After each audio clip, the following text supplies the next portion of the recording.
Salam jemaat yang dikasihi Tuhan. Puji nama Tuhan, satu kesempatan yang indah bagi saya pada hari ini bisa diberikan kesempatan dari Allah untuk dapat menyampaikan kebenaran firman Tuhan. Ya, khususnya hari ini di GKK Raja Wali. Ini satu perdana bagi saya untuk menyampaikan firman Tuhan di GKK Raja Wali ini. Baik, jangan terlalu berlama-lama di situ, kita akan merenungkan satu kebenaran firman Tuhan dengan satu tema, hitunglah berkat-Mu. Saya mengajak Bapak Ibu untuk membuka Alkitab atau mengikuti di slide yang telah saya sediakan. Di dalam Efesus pasalnya yang pertama,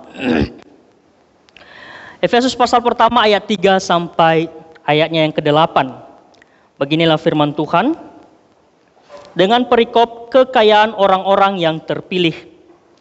Terpujilah Allah dan Bapa Tuhan kita Yesus Kristus, yang dalam Kristus telah mengaruniakan kepada kita segala berkat rohani di dalam sorga.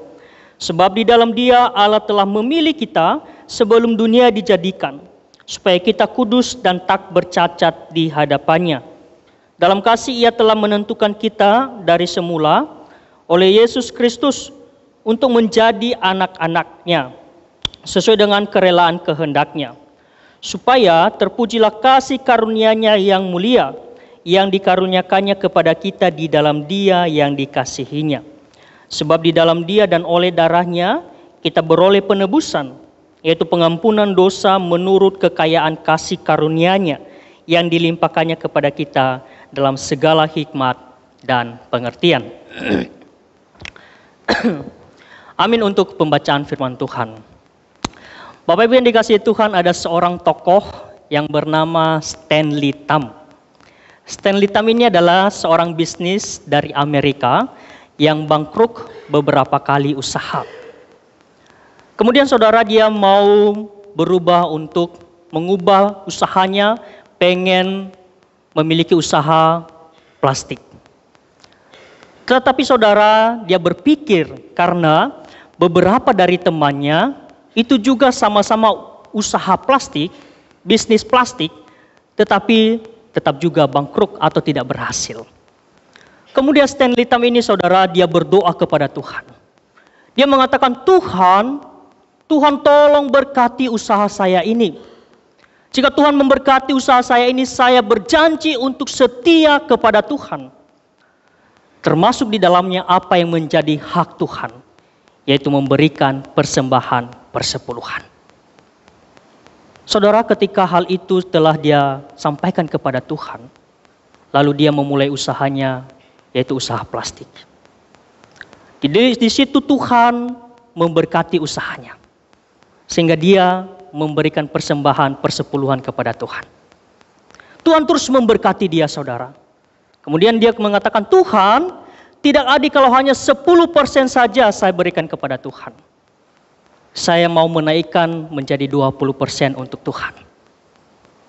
Dan saat itu saudara, Tuhan terus memberkati dia. Akhirnya dia kasih nama usahanya itu United States Plastic Corporation. Tidak berhenti sampai di situ saudara.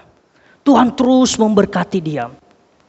Sampai-sampai dia mengatakan, Tuhan, saya memberikan persembahan kalau hanya 20% itu terlalu sedikit. Saya memberikan kepada Tuhan 30%. Saya 70%. Kemudian dia mengatakan lagi, Tuhan, begitu Tuhan memberkati usaha saya ini, maka saya memberikan persembahan 50-50. 50 untuk Tuhan, 50% untuk saya. Dan tidak berhenti sampai di situ saudara. Tuhan terus memberkati dia. Sampai dia mengatakan tidak adil kalau 50-50. Saya akan memberikan kepada Tuhan 60%. Saya 40%. Tuhan 70%. Saya 30%. Tuhan 80%. Saya 20%. Tuhan 90%. Saya 10%. Ketika dia melihat karya Allah di dalam usahanya itu, Tuhan memberkati dia. Sehingga dia mengubah nama menjadi Jesus Christ Company. Dan tidak berhenti sampai di situ saudara. Tuhan terus memberkati dia berlimpah-limpah. Sehingga dia mengatakan, Tuhan, saya memberikan seluruhnya usaha saya ini kepada Tuhan. Dia memberikan 100% untuk Tuhan. Bahkan ini tidak main-main, saudara. Dia langsung datang ke notaris. Dia menyerahkan nama usahanya ini. Dan dia menyerahkan semua uang itu untuk dipakai di ladang Tuhan. Saudara, Bapak Ibu, kalau Bapak Ibu bisa membaca di dalam satu buku, ini cerita nyata. Ya, cerita nyata. Ya, seorang Stanley Tam.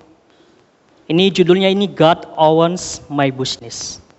Kalau Bapak Ibu baca di sana benar-benar real, nyata akan kisah ini.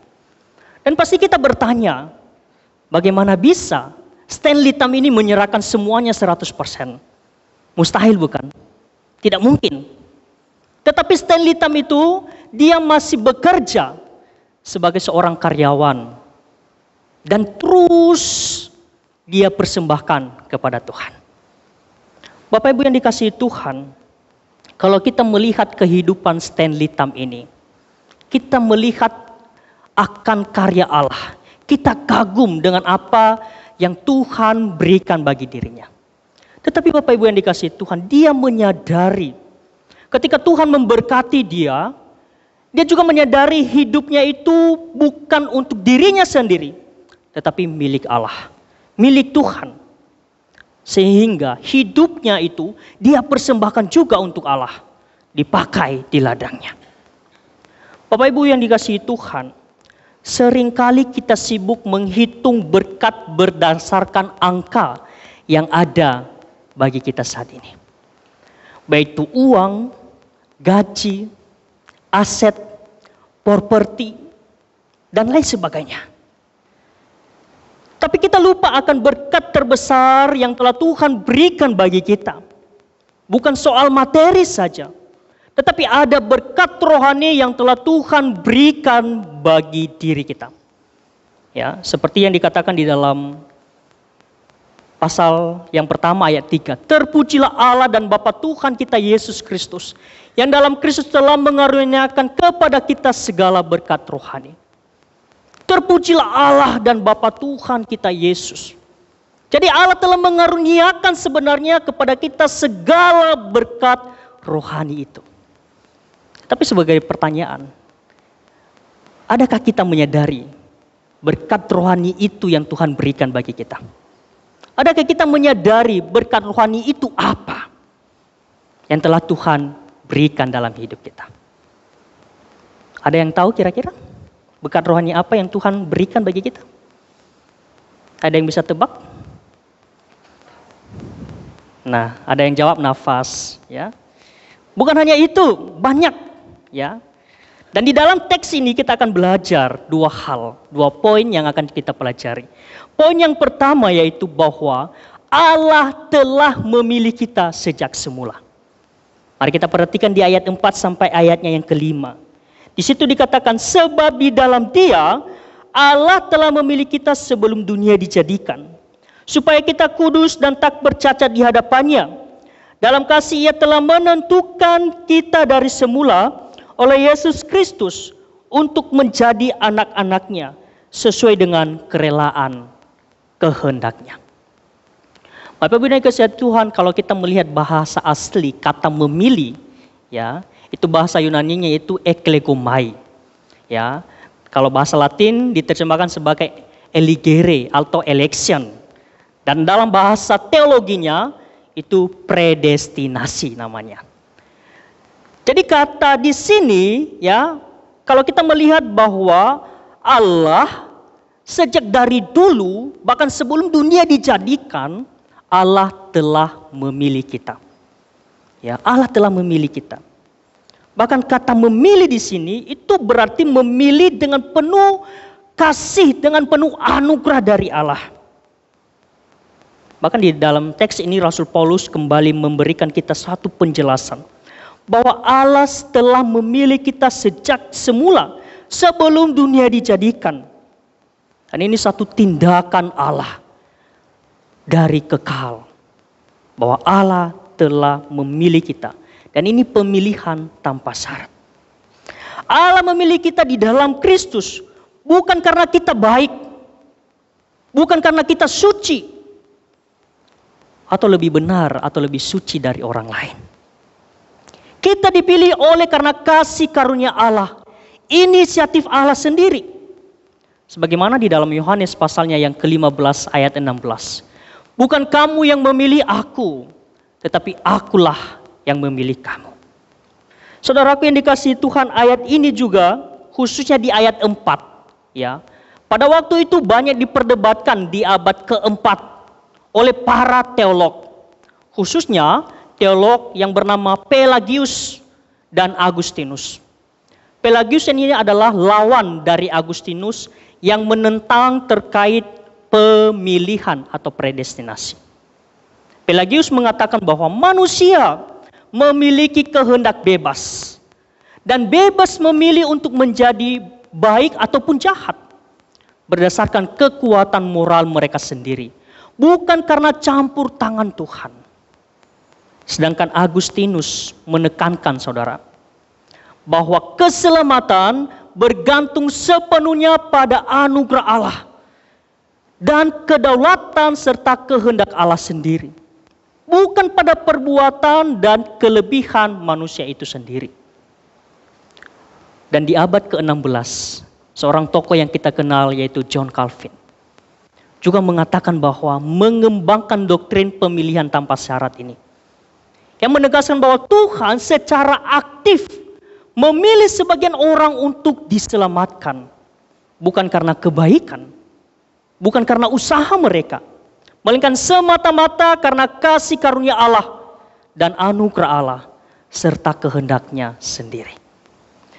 Jadi saudaraku yang dikasihi Tuhan, ketika kita melihat pengertian ini, kita dapat menyimpulkan, kita dapat menyimpulkan bahwa sebenarnya pemilihan itu adalah murni dari Allah sendiri. Murni bahwa Allah telah memilih kita. Itu bukan hasil usaha manusia. Itu bukan karena perbuatan baik kita. Maka jangan ada seorang pun yang bermegah di hadapan Allah. Ini karena kasih karya anugerah Tuhan sendiri. Bahkan saat-saat ini saudara, terkait predestinasi ini ada keberatan-keberatan atau serangan-serangan terhadap pemilihan ini atau predestinasi ini. Salah satunya adalah Arminian. Ajaran Arminian menegaskan bahwa kita menjadi orang Kristen karena kita mau percaya. Bukan kita yang memilih. Kita yang memilih, bukan karena Allah yang memilih kita. Tetapi saudara, jelas di dalam ayat yang telah kita baca tadi. Ayatnya yang keempat dan ayatnya yang kelima. Di situ dijelaskan, sebab di dalam Dia Allah telah memilih kita sebelum dunia dijadikan. Bahkan ayatnya yang kelima kembali dijelaskan, dalam kasih Ia telah menentukan kita dari semula oleh Yesus Kristus untuk menjadi anak-anaknya. Bahkan di ayat 11 juga dijelaskan, kami yang dari semula ditentukan untuk menerima bagian itu sesuai dengan maksud Allah. Dan di dalam Roma juga saudara, di dalam Roma pasal 8 ayat 29 sampai 30, di sana dijelaskan semua orang yang dipilihnya dari semula, mereka juga yang ditentukannya dari semula untuk menjadi serupa dengan gambar anaknya. Lalu sebagai pertanyaannya, kenapa Allah memilih kita?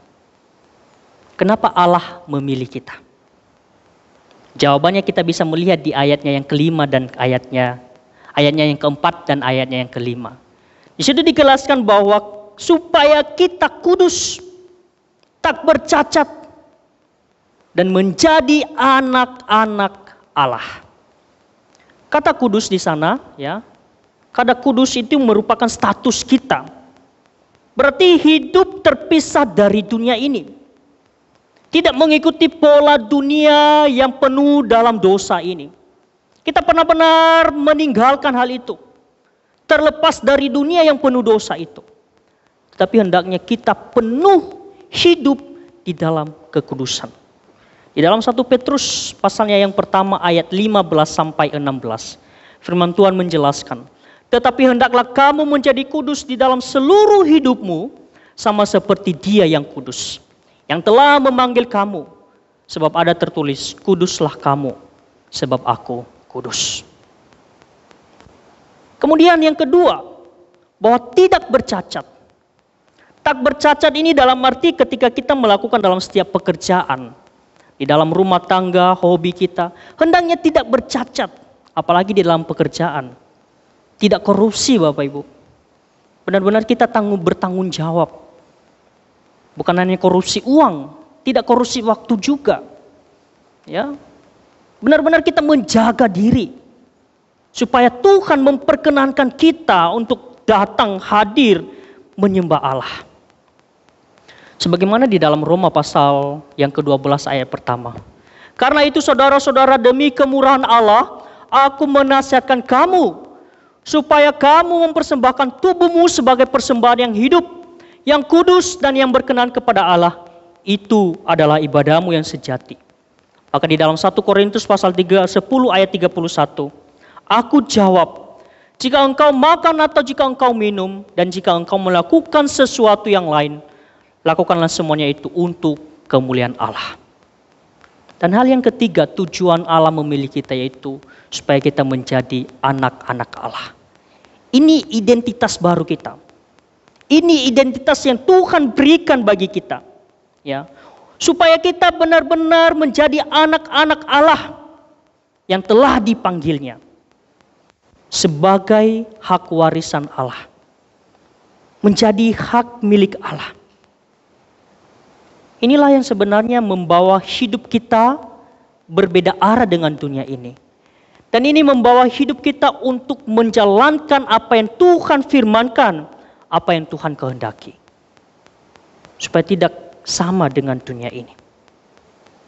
Di dalam 1 Yohanes pasal 3 ayat 1. Lihatlah betapa besarnya kasih yang dikaruniakan Bapa kepada kita, sehingga kita disebut anak-anak Allah.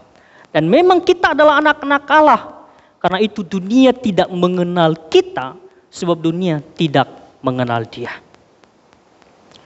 Bapak Ibu yang dikasihi Tuhan, saya berbagi sedikit cerita tentang perjalanan hidup saya.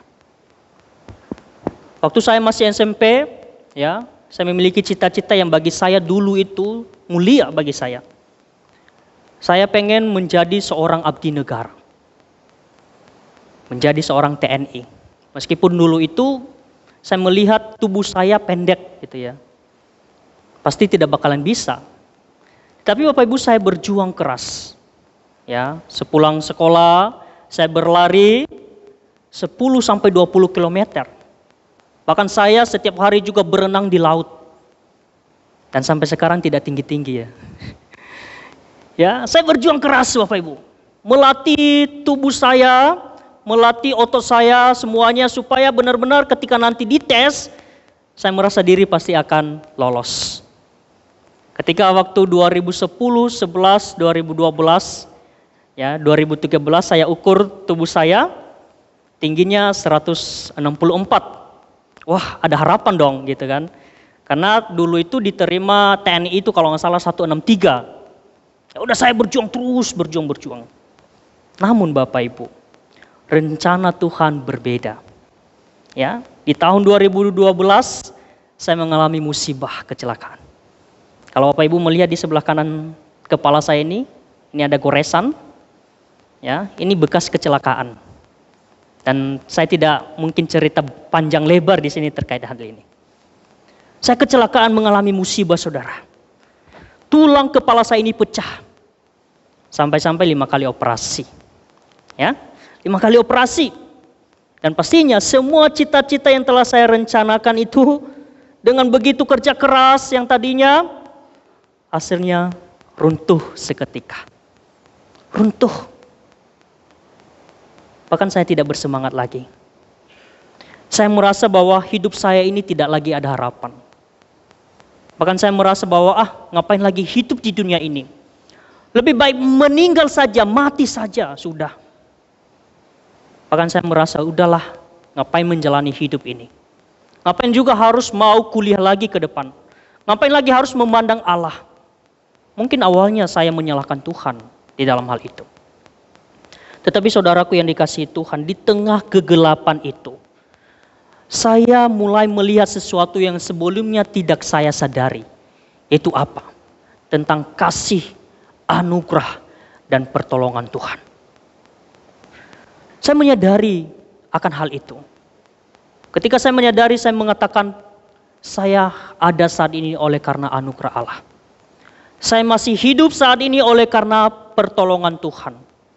Saya masih diberikan kesempatan kedua untuk menikmati kehidupan oleh karena anugerahnya. Bahkan lewat saudara-saudara saya, keluarga, orang tua, kerabat, teman, terus mengingatkan saya. Mungkin Tuhan punya rencana di balik semuanya itu. Mungkin Tuhan telah memilih kamu dari semula untuk menjadi hamba-Nya. Untuk menjadi seorang pelayan Tuhan, memberitakan Injil-Nya. Bapak Ibu yang dikasihi Tuhan, tidak mudah bagi saya untuk menjawab ya pada pernyataan mereka itu. Tidak mudah. Bahkan 4 tahun saya bergumul berat dengan pernyataan mereka itu, saudara. 4 tahun saya bergumul. Ketika tiba waktunya, saya berdoa di hadapan Tuhan. Menyerahkan semua apa yang disampaikan kepada saya, bahkan saya bertanya kepada Tuhan, apakah benar Tuhan bahwa Tuhan memilih saya menjadi hamba-Mu? Ketika suatu waktu Tuhan menyadarkan saya. Sehingga di tahun 2017 saya menyerahkan hidup saya sepenuhnya dipakai di ladang-Nya, menjadi hamba-Nya. Dan di tahun 2017 saya sekolah teologi. 5 tahun belajar sampai 2022. Dan sampai saat ini bisa berdiri di depan Bapak Ibu Saudara-saudari yang kekasih. Dan ketika saya melihat kehidupan saya flashback kembali akan hidupku. Saya menyadari bahwa benar. Mungkin Allah sejak semula telah memilih saya. Mungkin sejak semula Allah telah memilih saya menjadi hamba-Nya. Menjadi seorang hamba di dalam memberitakan Injil-Nya. Memberitakan kebenarannya. Dan lewat luka itu, lewat kehilangan, lewat cita-cita yang tadinya, ya, saya menyadari bahwa Tuhan sudah memberikan satu jalan bagi saya. Jalan yang terbaik, yang melebihi apa yang telah saya rencanakan itu. Bapak Ibu yang dikasihi Tuhan, mungkin juga hari ini ada di antara kita yang memiliki yang merasa hidupnya tak sesuai dengan rencananya. Cita-cita hancur, masa depan kabur, hidup tak terarah, bahkan tidak punya tujuan hidup. Atau kita masih hidup di dalam pola dunia ini yang seringkali memfitnah orang, iri hati, dengki, ya, melakukan perbuatan yang tidak baik, ya, menghakimi orang, melukai orang, memikirkan untuk berbuat jahat kepada dia. Atau mungkin kita saat ini juga sebagai jemaat-jemaat Tuhan itu hanya sebagai penghangat bangku gereja saja. Kita datang setiap hari Minggu, duduk, memuji Tuhan, mendengarkan firman Tuhan, selesai ibadah pulang. Padahal Tuhan telah memberikan karunia dan talentan bagi kita. Tuhan telah memilih kita untuk dipakai di ladang-Nya. Tapi kita tidak menggunakannya. Kita abaikan akan panggilan itu. Sehingga kita tidak berbuat apa-apa di dalam gereja melayani Dia. Saudaraku yang dikasihi Tuhan, kalau kita sungguh-sungguh menyadari bahwa kita telah diangkat, telah dipilih menjadi anak-anak Allah, maka seharusnya kita tidak tinggal diam. Kita benar-benar melakukan satu tindakan untuk menyenangkan hati Allah. Dan ketika hal itu sadar di dalam diri kita, mari bertanya kepada Allah. Apakah hidupku selama ini benar-benar telah mencerminkan kasih Allah atau belum? Apakah hidupku saat ini sudah menggunakan talenta yang telah Tuhan karuniakan bagi saya atau masih belum? Bapak Ibu yang dikasihi Tuhan, hendaknya kita menyadari akan kasih itu. Hendaknya kita melihat akan kasih karunia dan anugerah Allah itu. Saudaraku yang dikasihi Tuhan, kalau kita sedang melihat bahwa Allah telah melihat, memanggil kita, dipilih menjadi anaknya, maka kita menyadari bahwa kasih Allah itu nyata. Melalui pengorbanan anaknya yang tunggal, yaitu Yesus Kristus di atas kayu salib. Maka poin yang kedua yang kita pelajari bahwa Allah telah menebus kita melalui darah Yesus Kristus.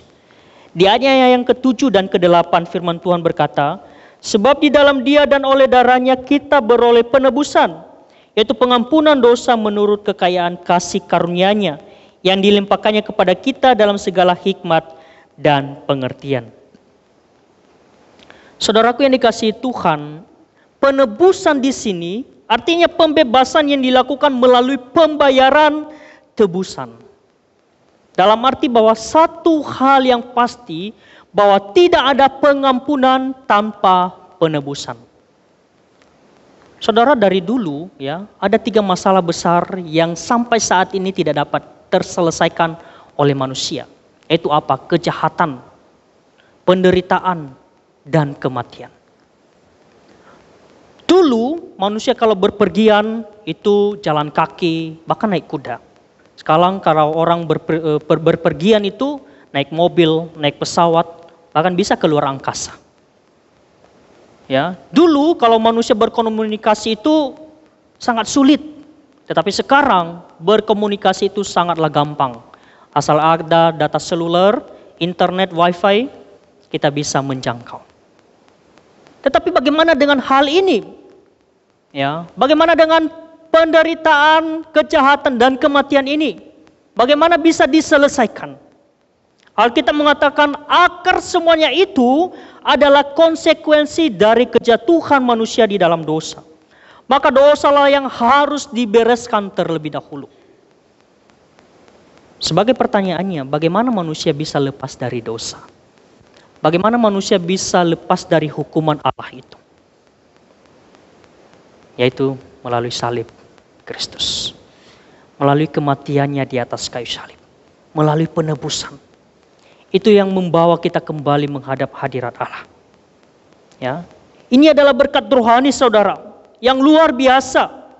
Dosa kita diampuni melalui kematian Yesus Kristus di atas kayu salib. Melalui salib ini darahnya dicurahkan bagi kita. Saudaraku yang dikasihi Tuhan, bayangkan seorang yang sangat ingin menonton konser musik yang sangat terkenal, ya, yang sangat terkenal sekali atau populer. Kalau dibeli tiketnya tiket yang sangat mahal, bahkan di calo dia pengen membeli di calo itu, tapi tiketnya sangat mahal sekali. Dia berjuang. Dia bekerja, menabung, tetap saja tidak bisa membelinya. Pada suatu ketika ada orang yang tidak dia kenal. Lalu diberikan tiket kepadanya. Ini tiket untukmu. Pakailah. Saya berikan kepada kamu secara cuma-cuma. Kamu bisa menikmati konser itu. Saudara, ketika dia menerima tiket itu, dia terdiam sejenak.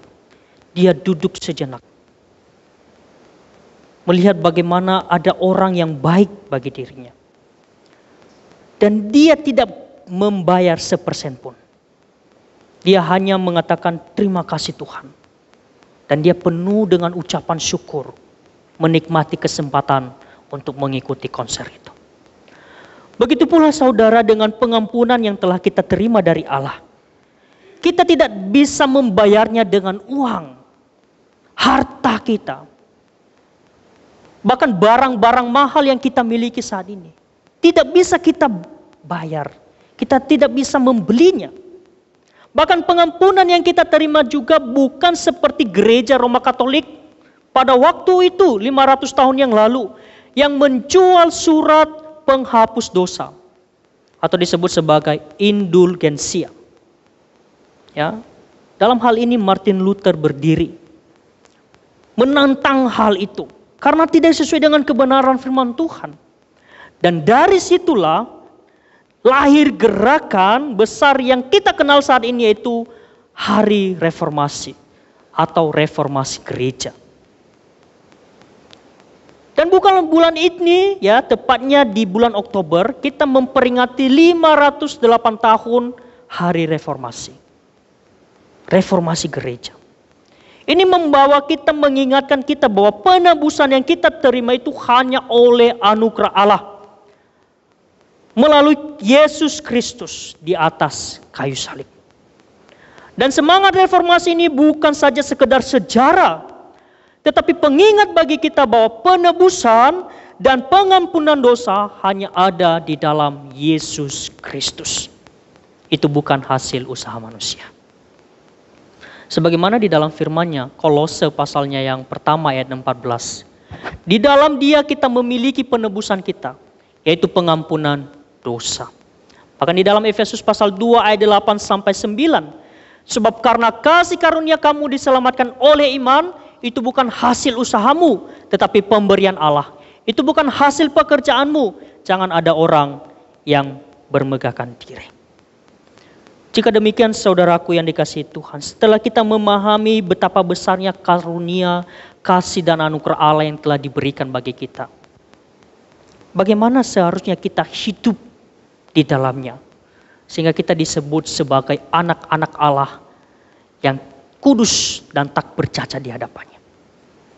Yaitu adalah kita harus taat pada firman-Nya. Kita harus taat pada perintah-perintah Allah. Saudaraku yang dikasihi Tuhan, saya tidak tahu keberadaan saudara saat ini. Baik di dalam pekerjaan. Apakah saudara benar-benar bertanggung jawab di dalam pekerjaan yang telah Tuhan percayakan? Apakah saudara jujur di dalam pekerjaan itu? Bahkan di dalam keluarga saudara. Ketika relasi dengan suami dan istri, orang tua dengan anak, mengalami konflik, mengalami masalah. Adakah kita duduk diam menyelesaikan masalah itu dengan hati yang tenang, dengan kepala yang dingin, dengan hati yang dingin? Sudahkah kita mengampuni mereka? Sekalipun kita salah mungkin. Sudahkah kita menyelesaikannya dengan baik? Bahkan di dalam komunitas kita, di dalam relasi kita dengan orang lain,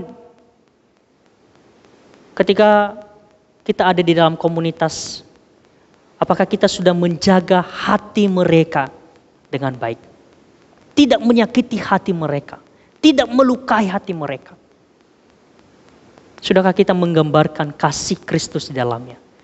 Sudahkah kita menjadi garam dan terang bagi mereka? Bahkan di dalam pelayanan saudara. Di dalam pelayanan kita tidak perlu mencari panggung, tidak perlu mencari pujian. Tetapi hendaknya kita melayani dengan hati yang tulus. Karena Allah lebih dulu melayani kita. Bahkan saat ini saudara, ketika saudara menyadari saudara selama ini jauh dari Tuhan, melalui satu persekutuan, melalui doa, membaca Alkitab. Bahkan benar-benar setiap hari Minggu itu jarang sekali ke ibadah di hari Minggu. Ya, hendaknya kita menyadari. Ketika kita sadar Tuhan selama ini saya benar-benar jauh dari Tuhan. Mari datang kepada Tuhan. Mohon pengampunan dari Tuhan. Mohon belas kasihan Tuhan.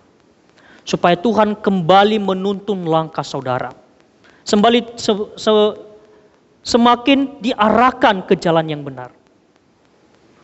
Supaya benar-benar kita menjadi anak-anak Allah. Yang telah dipilihnya sadari semula. Dan menjadi anak-anak tebusan Allah. Saudaraku yang dikasihi Tuhan, hitunglah berkat-Mu.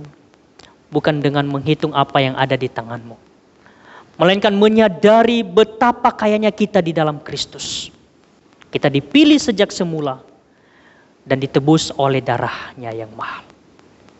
Kiranya hal ini menyadari hati kita, merefleksikan kembali diri kita dengan hati yang taat, dengan hati yang penuh ucapan syukur bahwa Allah telah memilih kita semua menjadi umat-Nya, menjadi anak-anak Allah.